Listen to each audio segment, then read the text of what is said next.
At dahil sa bagyong Maymay, nalubog sa baha at nagka-landslide sa ilang bahagi ng Luzon.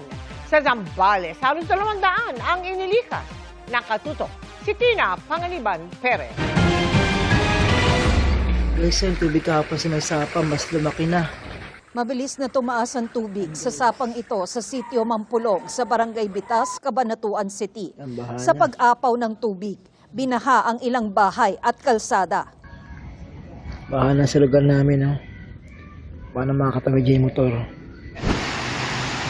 Na-wash out na po sa lakas po ng tubig na nanggagaling sa bundok.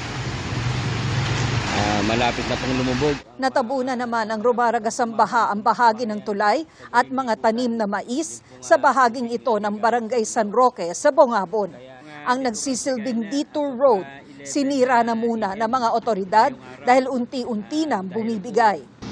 Malapit na rin pong mabugnos po yung detour at malapit na rin pong umapaw doon sa mga kabahayan. Kaya minabuti po namin na sirain na po. Pinayuhan ng mga residente at motorista na pansamantala itong hindi madadaanan pero agad isasaayos oras na gumanda na ang panahon.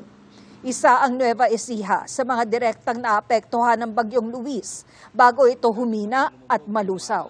Dahil naman sa Bagyong Maymay, abot bewang ang baha sa ilang lugar sa Zambales. Hindi bababa sa 170 residente ang inilikas. In-evacuate din ang mga alagang hayop. Ang bahagi ng bundok sa Cayapa, Nueva Vizcaya, tila natuklap dahil sa pagguho.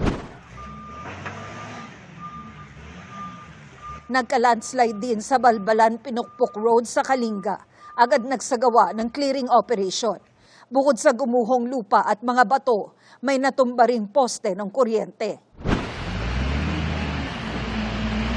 Gumuho rin ng lupa sa bahagi ng bundok at humambalang sa kalsada ng Kabugaw sa probinsya ng Apayao. Sa Suyo, Ilocos Sur naman, rumesponde rin ang mga otoridad sa landslide na nangyari sa Barangay Ursadan sa bayan ng Suyo. Lumambot kasi ang lupa dahil sa mga pag-ulan. Tina Panganiban Perez, Nakatutok, 24 Oras.